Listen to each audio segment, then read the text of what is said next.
Permettre aux participants d'acquérir des connaissances relatives aux droits économiques, sociaux et culturels, mais aussi surveiller leurs violations, c'est tout l'enjeu de cet atelier de formation organisé en faveur de 22 mouvements citoyens sur initiative du Bureau conjoint des Nations Unies aux droits de l'homme. Au cours de cette formation, plusieurs interventions se sont succédées, au nombre desquelles celle du président du REGED. Au terme de cette rencontre, les participants ont livré leurs impressions. Je suis vraiment satisfait du fait que c'est dans ces genres des ateliers qu'on apprend. Nous sommes venus vraiment pour apprendre et nous avons acquis quelque chose de très important. Voilà la raison pour laquelle nous sommes ici en train d'apprendre et nous avons appris, nous savons maintenant comment lutter autrement.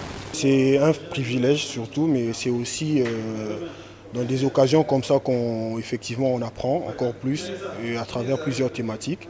Là, on venait d'apprendre sur le tracking, comment suivre les dépenses publiques, comment récolter les informations, comment encore surveiller la manière dont les personnes qui sont revêtues du pouvoir public utilisent ou dépensent notre argent.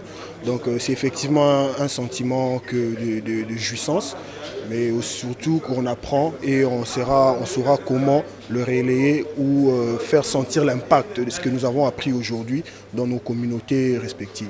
Avec ce que nous avons reçu lors de cette formation, prévue à notre intention, nous en sortons riches parce qu'à ce jour, on nous a appris comment procéder au monitoring budgétaire.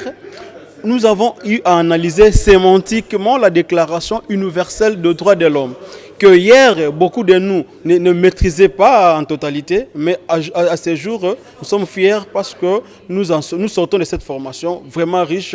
Le dit atelier a connu la participation de 22 mouvements citoyens, représentés chacun par 2 ou 3 de ses membres.